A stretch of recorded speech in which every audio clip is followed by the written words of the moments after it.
გამარჯობა, BMG TV-ზე წერტილის დროა, მე ვარ BMG-ის მთავარი რედაქტორი და ტელეპროექტ წერტილის ავტორი და წამყვანი ჟურნალისტი თელარა გელანტია.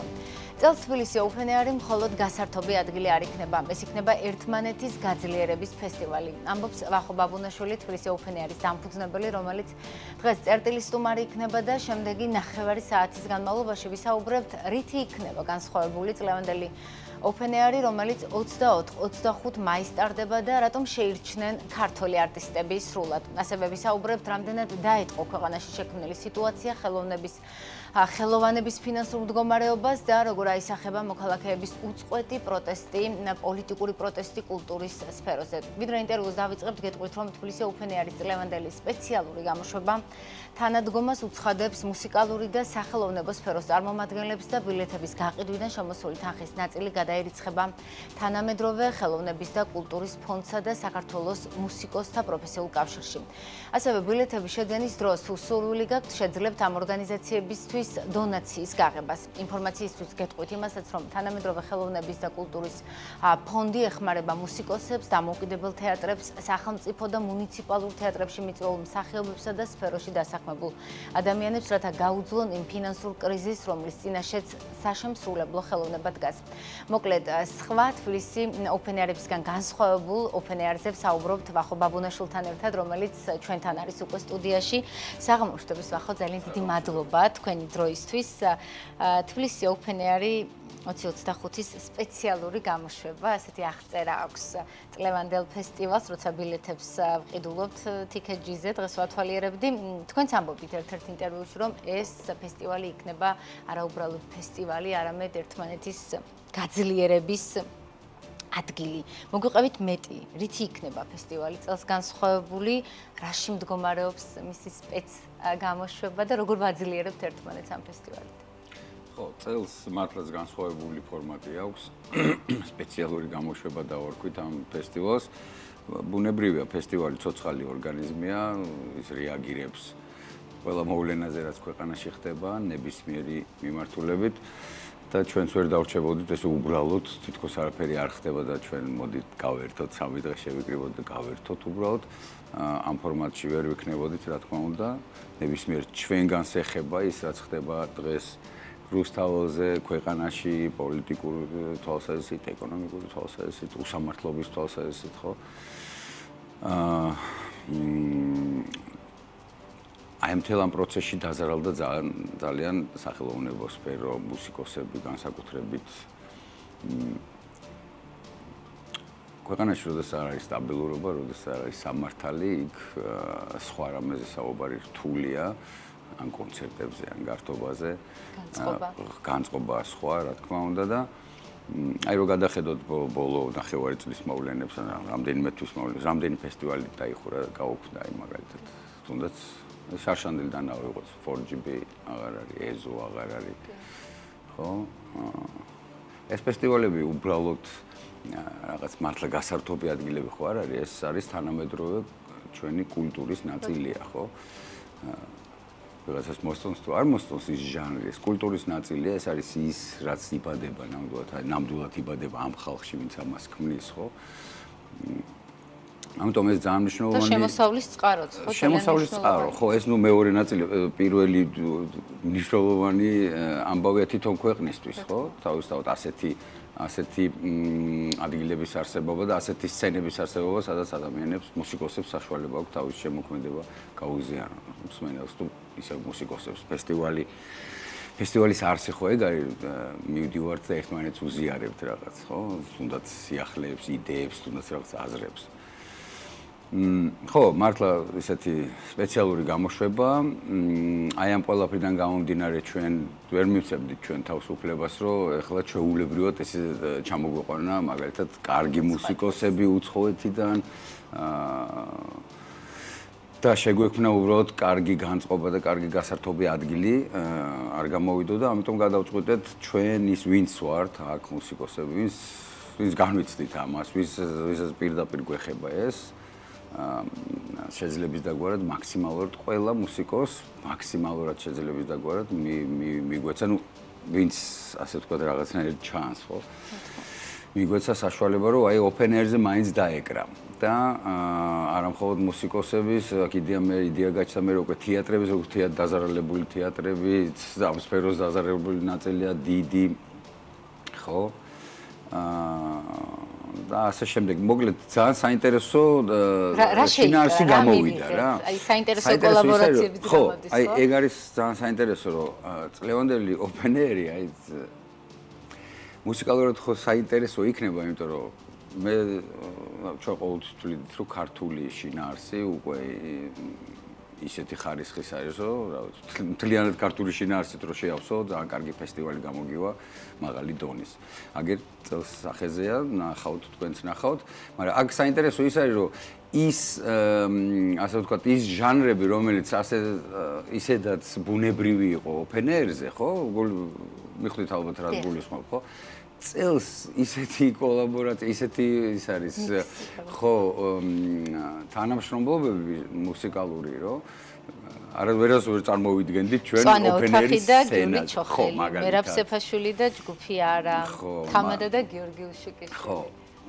რაც თავისთავად ძალიან საინტერესო რამ არის, იმიტომ რომ ჩვენ მუსიკოსებმა შევძელით მაგალითად იმის ჩვენება, რომ მიუხედავთ იმისა, რომ სრულიად განსხვავებული ჟანრის და ინტერესების ხალხი ვართ ამ სფეროში, მუსიკაში, შეიძლება საერთოდ არც მოსწონს მეორე ჟანრი, რომელშიც მონაწილეობს, მაგრამ ჩვენ შევძელით და გავერთიანეთ. ისე რამდენად მარტივი იყო დაყოლიება, ერთგვარ ექსპერიმენტზეც, ხო? არა, იყო რთული. აი, ყველა რაღაცნაირად შედაგანად მზად იყო ამისთვის და პირიქით ყველა ძალიან მოეწონა ასეთი ამ სახით წარდგენა. ეს რაღაცნაირად ნიშანი იყო იმისა, რომ ერთიანობა შესაძლებელია. ჩემთვის ეს კარგი მაგალითი უნდა იყოს პოლიტიკოსებისათვისაც და საზოგადოებისთვისაც. მუსიკა თავისუფლებს არის open air-ის მთავარი სლოგანი, ხო? 2009 წლიდან მოყოლებული. ქვეყანა როგორ გავათავისუფლოთ? თქვენ ახსენეთ, რომ ფესტივალი ცოცხალი ორგანიზმია და რაც ხდება ქვეყანაში, ისა ისახება მუსიკოსის, არტისტის, მსახიობის შემოქმედებაში სხვადასხვა ფორმით, რა ვისაც როგორ შეუძლია. რა შეგვიძლია დღეს? როგორც მოქალაქეებს. როგორც მოქალაქეს მე მოდი ჩემ თავზე ვიტყვი უფრო რა. და ყველა მე თავის თავზე ისკნას გადაიტანოს ეს თუ მისაღებია. მე ვთვლი რომ თავარი არის არასდროს არ გაჩუმდე იმის წინაშე უსამართლობის წინაშე რომელსაც ხედავ, იმიტომ კი არა რომ როგორ თქვა კარგად არ შეიძლება ასე. უბრალოდ არ შეიძლება სხვანაირად. უბრალოდ სხვანაირად უკულტურო საზოგადოება ვართ, რომელსაც არ აქვს მომავალი. ჩვენი კულტურა ხო პირველ რიგში რაღაცნაირად აი რაღაც ისეთი ბნელი ცხოვრების ისეთი ბნელი გამოვლინებების წინააღმდეგ ჩვენი რეაქცია კულტურის მანიშნებელი ალბათ როგორიც არის მაგალითად თუნდაც ეს უსამართლობა რაც დღეს ჩვენს გარშემო ხდება ხო რთული თემა მე რა უნდა მე როგორ უნდა ურჩევ სხვას მაგრამ მე ვიცი რომ მე ვიცი რომ მე პირადად სანამ შევძლებ ვიტყვი იმას რასაც ვფიქრობ და ეს არის ჩემი აზრით მთავარი საფუძველი თავისუფლების არა მარტო თქმაშია საქმე ხო თქმა და ქმედება რა თქმა უნდა და მგონია რომ თუ აი ეს პრინციპულობა საზოგადოებაში რაც ახლა არის რასაც ვხედავ და ძალიან მიამაყება მე იმ ხალხის ვინც მართლა ამდენი ხანი აი ესე პრინციპულად თავის პოზიციას აჩვენებს ამით ხო ამით რაღაც ტაქტიკური სვლები ტაქტიკური რაღაც ისე ცვლილებები არ ხდება სამწუხაროდ მაგრამ პოლიტიკური მაგრამ აი თავის ნებას აჩვენებს ეს ხალხი და ეს ძალიან პატივსაცემი რამ არის ხო აი ეს სიმყარე ხო ამ სიმყარეს ვერაფერი ვერ გაუძლებს ეს ვიცი ზუსტად და მე უკვე ამას უკვე რაღაცა ჭკვიანური პოლიტიკური იმედია პოლიტიკური ხო გადაწყვეტილებები და მოქმედებები ჭირდება ჩემი აზრით გააზრებული და ესეთი პრინციპული პოლიტიკოსების ესეც გამოჩნდება დარწმუნებული ვარ იმიტომ რომ ეს ქვეყანა პირველ რიგში თუ იმეს ეკუთვნის არის მოქალაქეებს და მოქალაქეების ხმა უნდა იყოს გაგონილი ბილეთების გაყიდვიდან შემოსულ თანხაზეც მინდა აქცენტი გავაკეთოთ, როგორც დასაწყისში აღვნიშნე, ნაწილი გადაირიცხება ხელოვნების და კულტურის ფონდში. 1 აპრილის მონაცემები ვნახეთ თქვენ Facebook გვერდზე, უკვე დაახლოებით 5,000 ლარი იყო გადარიცხული. როგორი მიდის ბილეთების გაყიდვები, კიდევ თუ დაემატა ამ თანხას და რამდენად აქტიურობენ მოქალაქეები, მათ შორის ცალკე დონაციების მიმართულებითაც, იმიტომ რომ თქვენც აღნიშნეთ ფაქტობრივად რაც პროტესტი დაიწყო, ძალიან ბევრი მსახიობი, მუსიკოსი დგას ქუჩაში და ბუნებრივია ისინი ამით ფაქტობრივად უარს ამბობენ, ხო, შემოსავლის წყაროზე. ხო, ბილეთების გაყიდვა ჩვენ და გასაკვირად ძალიან კარგად წავიდა, რაც იმის მანიშნებელია, რომ ჩვენ მომსმენელმა და არა მხოლოდ მან, ახალმა მსმენელმაც, რომელმაც გადაწყვიტა წელს აი სწორედ ამ ფორმატის გამო მოსვლა, სწორად აღიქვა ის გადაწყვეტილება, რაც ჩვენ მივიღეთ და ანუ სწორი იყო ეს გადაწყვეტილება და ამისთვისაც მზად იყო ხალხი. როგორც ჩანს რა, კარგად იყიდება, რა თქმა უნდა, ეს ხმაურელი ნათქვამია იდეალურ სიტუაციასთან შორს არის, თუმცა ის ამ ფონზე რაც ხდება, ძალიან ესეთი დინამიკაა, საინტერესო. მე დარწმუნებული ვარ, რომ ჩვენ ხო, არა, დრო არის და დარწმუნებული ვარ, რომ ის 2 დღე, რომელიც 24-25 მაისს გვექნება, 26 მაისის მოსამზადებელი 2 დღეა. ხო, რა თქმა უნდა, ჩვენ კიდევ უფრო გავძლიერდებით მანდ. მართლა ძალიან საინტერესო რა მოხდება იმ ეხლა უკვე 3 სცენა გვაქვს რა, შეიძლება ითქვას, იმ 3 სცენაზე, იმიტომ რომ ბევრი თეატრალური დადგმაა ჩართული, ძალიან საინტერესო. ხო.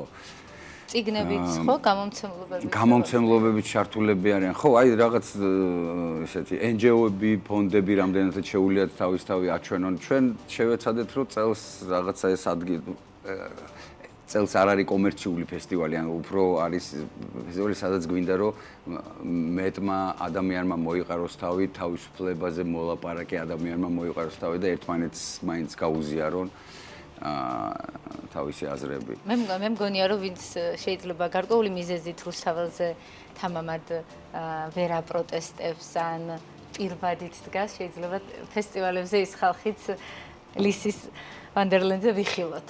იმედი მაქვს ფესტივალებზე არ აგვიგზავნ რაღაცეებს. იმედია. კომერციული გასაგებია რომ კომერციული ასე ვთქვათ მიზანი არ არის წლევანდელი ფესტივალის, რომ რაღაცნაირად როგორც სხვა დროს, რომ მაქსიმალურად მომგებიანი იყოს კომერციულად ეს ხო, წელს ბიზნესი არ არის ასე. მაგრამ სპონსორები გყავთ, ხო, როგორც ვიცი. ვინ არიან ეს სპონსორები და ამ მიმართულებით რამდენად რაიმე სირთულე ხო არ იყო, რადგან სპეცგამოშვება ასე. ძალიან მნიშვნელოვანია ხოლმე ესეთ მომენტში თანამშრომლობა, ხო, ძალიან მნიშვნელოვანია და ჩვენ კიდევ ერთხელ გვინდა დიდი პატივისცემა და ესეთი გამოვხატოთ ჩვენი მუდმივი ჩვენი სპონსორების მიმართ, მაგალითად TBC ბანკი, რომელიც შარშანაც წელსაც აი ნებისმიერ სიტუაციაში ნამდვილი პარტნიორია და იგებულობს რა გვინდა. ეს ძალიან მნიშვნელოვანია, როდესაც შენ პარტნიორს ესმის შენი თავიდანვე იდეაში რა. ხო, აი ეს ჩვენი იდეა პირველი, რა თქმა უნდა, ჩვენ თავარ პარტნიორს გავაცანით და ეგრევე და ცოტა ნერვიულობდით, იმიტომ რომ უცნაური იდეაა, ხო? რაღაცნაირი open area, სხვანაირი. ხო და ამან ძალიან დიდი სტიმული მოგვცა, რომ სწორი იდეა.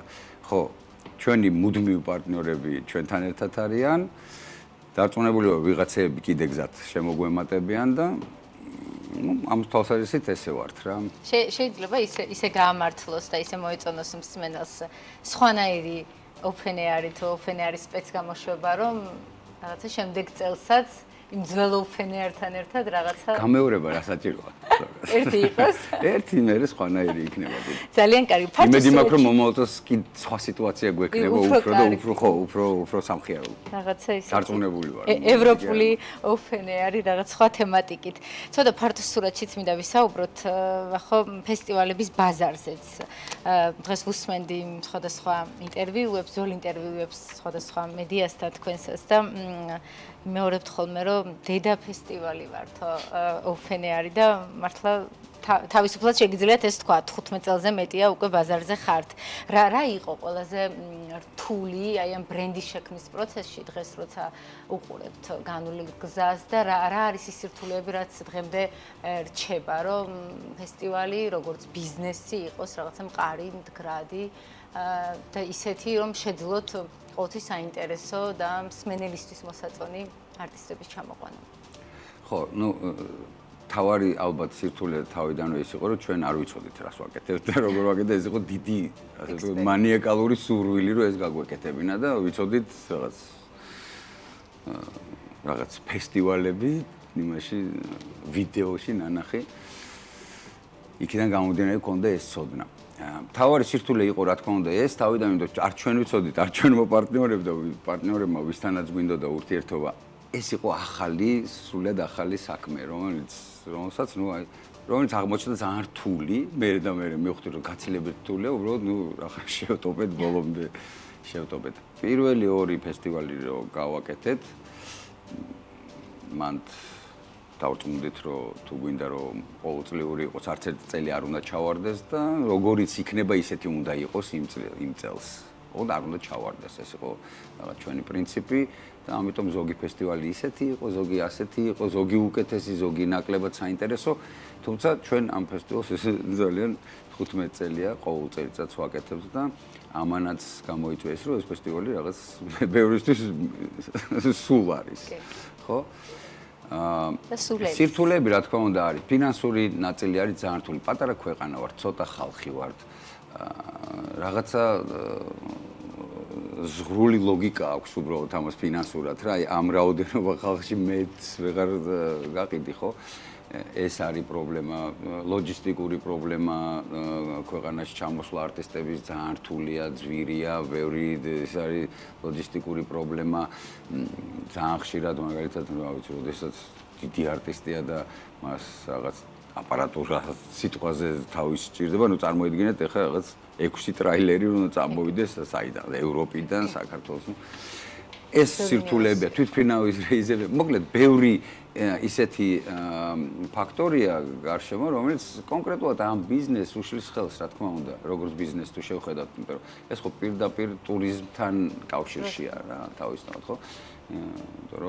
ამ ხრივ რამდენად გაქვთ ხელშეწყობა და მე აი ტურიზმი რადგან ვახსენეთ სახელმწიფოს მიერ სუბსიდირებულ მუსიკალურ პროექტებზეც მინდა გკითხოთ, აი თუ გაიხსენებთ აი ამ 15 წლის განმავლობაში რომელიმე კულტურის მინისტრის ან რომელიმე მთავრობის პრემიერის დროს, აი როდესაც გაგიფიქრებიათ, რომ აი ამათ აშკარად კარგად აქვთ გააზრებული კულტურა როგორც ბიზნესი, რომ როდესაც მთავრობა ეკონომიკური გუნდი მუშაობს ტურისტების მოზიდვაზე, აი უკითხავთ მაგალითად, აი როდის არის ფესტივალები, აი როდის გეგმავთ, რას გეგმავთ, რომ რაღაცნაირად კარგად შეიფუთოს ქვეყანაც და ტურისტებიც ისე მოვიზიდოთ, რომ თან კმაყოფილები წავიდნენ, ხომ, რაც მთავარი. ბევრ მინისტრთან არ მქონია ურთიერთობა, თუმცა ნამდვილად გავიხსენებ ნიკოლოზ რურუას, რომელთანაც ყველაზე ასე ვთქვათ, გააზრებულად ვსაუბრობდით, არა წლევანდელ ფესტივალზე, არამედ ზოგადად მომავალზე ამ ბიზნესის და არა მარტო ამ ბიზნესის ძალიან საინტერესო იდეებიც იყო, ლამაზი ქვეყანა გვაქვს, სხვა ფესტივალების ჩამოყვანის, რაღაც გადასახადების, შემცირების, მოკლედ აი სტიმულირების, რომ ეს ადგილი გამختارიყო, როგორც კინოინდუსტრიაში მაგალითად იყო, ხო, ეგ ის გადაიღეს საქართველოს მაგალითად, ხო, იგივე მიმართულებაზე ვსაუბრობდით, მაგალითად ფესტივალი, მუსიკალური ფესტივალებზე, იმიტომ რომ ესეთი ქვეყანა უმეტესი დღეები მზიანია, ყველანაირი ლანდშაფტი გვაქვს, გებრიელი საჭმელი გვაქვს, კარგი ხალხი ვართ, გვიყვარს სტუმარი, ყველა პირობაა ამისთვის. თუმცა მე არ მახსოვს, რომ სახელმწიფოს ბიუჯეტში ჩაედოს მუხლი, აი კონკრეტულად რაღაცა ესე გააზრებულად, რომ ამ ბიზნესის განვითარებაში, ან გრძელვადიან სტრატეგიაში ეს გააზრებული ყოფილიყოს.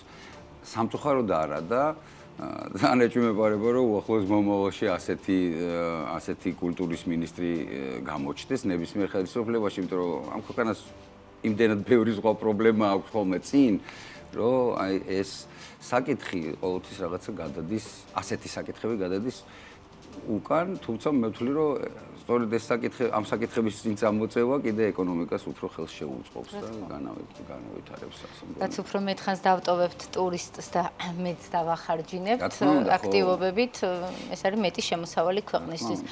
ხო, ცალკე მუხლი კერძო სექტორისთვის ნაკლებად ჩადებული მენახოს მაგალითად საფესტივალო ბიზნესის ინდუსტრიის განვითარებისთვის, მაგრამ მთავრობა აშკარად ხარჯავს ფულს სუბსიდირებული კონცერტებისთვის. ეს დაახლოებით 2017-დან მახსოვს ჩეკინ ჯორჯია ერქვა, მერე პანდემიის პერიოდში იყო პაუზა, ახლა არის სტარინგ ჯორჯია 2023 წლიდან, როცა განახლდა.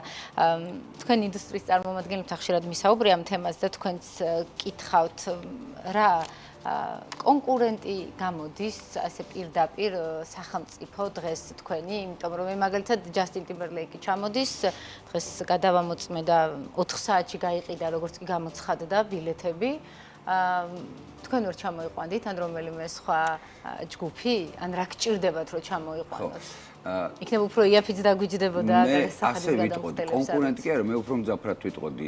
ის არის დამანგრეველი სისტემის რა, როდესაც ასე იქცევა სახელმწიფო, იმიტომ რომ კონკურენტი, ბიზნეს კონკურენტი შეიძლება იყოს და როდესაც თანაბარ პირობებში. ხო, ხა, ოდნავ შეიძლება მეტი ბიუჯეტი ქონდეს და რაღაცაზე გეჭიდაოს, ხო? მაგრამ როდესაც წარმოუდგენელი მასშტაბის დაპირისპირება ფინანსური, ხო? რას გულისხმობ, იცით? ეს არის ჩვეულებრივი ბიზნესი, როგორ გითხრათ? ბაზარია, ვაჭრობ რა, მიდიხარ ამ არტისტთან, იმადი ეუბნები რომ რამდენი ღიხარ რაღაცა გინდა, ხო, ყველა ასე აკეთებს, ბიზნესში ასე აკეთებს, იმიტომ რომ ეს შენი ინტერესია, რომ რაღაცა მოიგო, მეტი წამოიღო, ნაკლები ჩადო, ამას აფერისტობით არ აკეთებ. თან ხვდებით, ხო? შეთანხმება, ნებისმიერ კონტრაქტი არის, რაღაცა შევთანხმდით.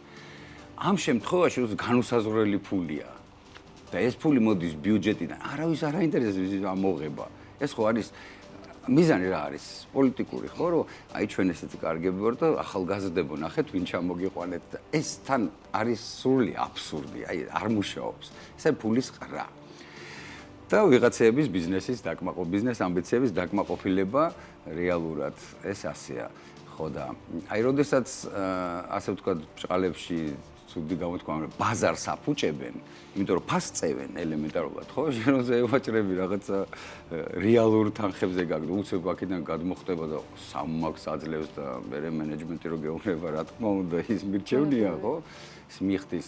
სხვადასხვა ყველა მენეჯმენტი, ყველა არტისტი არ თანხდება და სწორს აჩვევა სახელმწიფოს მიერ დაფინანსებულ კონცერტებზე, იმიტომ რომ ეს სფერო, განსაკუთრებით როკ-ენ-როლი, ხო? აქ როკ-ენ-როლი ჟღერადობა ხო არ არის, ხო? როკ-ენ-როლი უფრო ასე ვთქვათ, შენი ასე ვთქვათ, მდგომარეობაა, ხო? შენი პრინციპებია და ხა, რა ვიცი, როკ-ენ-როლს რო უკრავდა მღერი თავისუფლებაზე და იქ ვიღაცა სახელმწიფოს ხელისუფლების ვიღაც სადღაც რაღაც ქვეყნის წარმომადგენელი გიფინანსებს კონცერტს და ეს არის პოლიტიკური ნაბიჯი, ხო? იქ შენი ავტორიტეტი როგორც მუსიკოსის ამ სფეროში როკ-ენ-როლში შენი ავტორიტეტი კრება. ამიტომ მოთქვამთ ბევრ ბენდებს უარის, ხო გახსოვთ ეგ შემთხვევები საქართველოს. მაგალითად, ხო. ამიტომ ყველაფერს ფულით ვერ იყიდი ეს სროვილი ფრაზა, ნამდვილია ჩვენ სფეროში განსაკუთრებით, თუმცა ბევრი იყიდება. ზოგი რაც არ იყიდება, პატარა ფულზე იყიდება, უფრო დიდ ფულზე ამბობენ. ამიტომ ბოდიშ კიდე ვიტყვია ეგ. ის რაც იყიდება არ არის ხელად ფასეული. საერთოდ სმენელმაც იცის კარგად. რა იქნებოდა, რა მოდელი იქნებოდა უფრო ეფექტიანი, რომ თუნდაც 70 მილიონი ლარი, რაც 2023-24 წლებში გამოიყო ბლექსი არენას არტისტების ჩამოსაყვანად, რაღაცნაირად გაჩენილიყო კერძო სექტორის ადგილიც და ბაზარზე ყოფილიყო უფრო კონკურენცია და თუნდაც სახელმწიფო კომპანია თუ არის შპს ბლექსი არენა, რომელიც მართავს ამ სახელმწიფო დარბაზს, ახლა უკვე დაემატა ფილარმონია, რაღაც თანაბარ პირობებში ებრძოლათ, ასე ვთქვათ, თქვენთან ერთად ბიუჯეტი 70 მილიონისთვის. და უცნაური ის კი არის. არ ვიცი, მე პირადად, ჩემი პირადი ასე ვთქვათ, დამოკიდებულება, მთელი ცხოვრება ამ სფეროს მიმართ კომერციული სფერო არ უნდა ითხოვდეს ბიუჯეტიდან ფულს.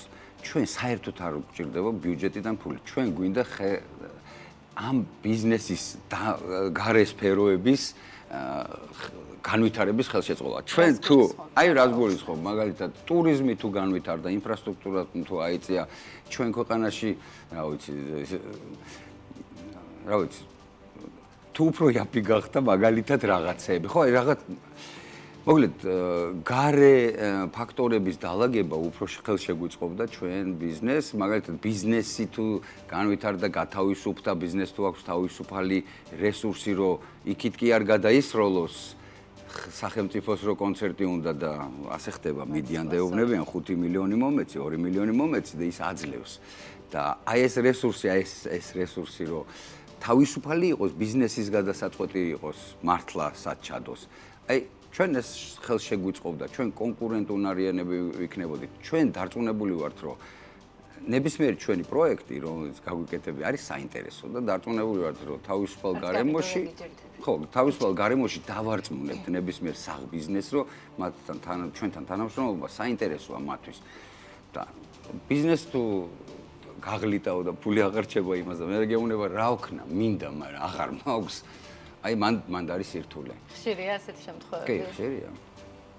და ძირითადი კონკურენტი არის თუ ბაზრის განფუჭებელი სახელმწიფო. ნუ ესე ჩანს ახლა. აბა სხვა კონკურენტი ვინ არის? ვინდებს ამ ხელა ფულს? არაფერში, აი ეს ფულის ხრა არის.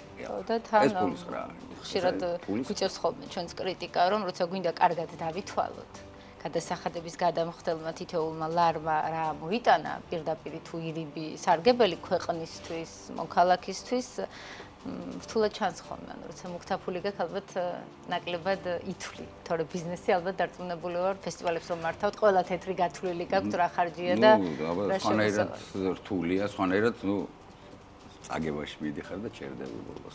ცოტა დრო გრჩება, ხო და წელს სხვა რა გეგმები გაქვთ კიდე ან რამდენად ახერხებთ რამის დაგეგმვა საქართველოში თუ სხვა სფეროები BMG ვართ და სხვადასხვა სფეროს ბიზნესები როცა გვყავს ამ სტუდიაში გვეუბნებიან ხოლმე ვისაც საშუალება აქვს, აი ვცდილობთ რაღაცა პროექტი საზღვარგარეთ გავაკეთოთ სამეზობლოში, იმიტომ რომ აქ არ ვიცით ხვალ რა იქნება და რთულია ინვესტირება რამის დაგეგმვა. თქვენ საფესტივალო ჩვენ საქართველოდან არ მივდივართ, საქართველოში ვჩებით, აქ ვაკეთებთ ბევრ რამეს, მაგრამ არ ვიფარგლებით მხოლოდ საქართველოთი, რა თქმა უნდა და წელს გვაქვს ამბიცია, რომ გავიდეთ საქართველოს გარეთ. დეტალებზე უბრალოდ იმის გამო, რომ ეს პროექტები კიდე არ არის ბოლომდე, აი ბოლო წერტილი, ბოლო ბეჭედი არ აქვს დასმული, ამიტომ არ ველაპარაკებ. აჯობებს მერე უკვე. კი ბატონო. სამეზობლო თუ კიდევ უფრო შორს. მეზობლათაც და შორსაც. ძალიან კარგი. ჩვენ მეორე ტრადიციული კითხვაც უნდა დაგისვათ. ქვეყანას რა სჭირდება განვითარებისთვის? ბევრჯერ ვახსენეთ თავისუფლება. კიდევ ქვეყანას რა სჭირდება განვითარებისთვის? აუ, ბევრი რამე კაცმანო თქვას. ხო, თავისუფლება, საძირკველი იქნება. დისციპლინა, საზოგადო დისციპლინა.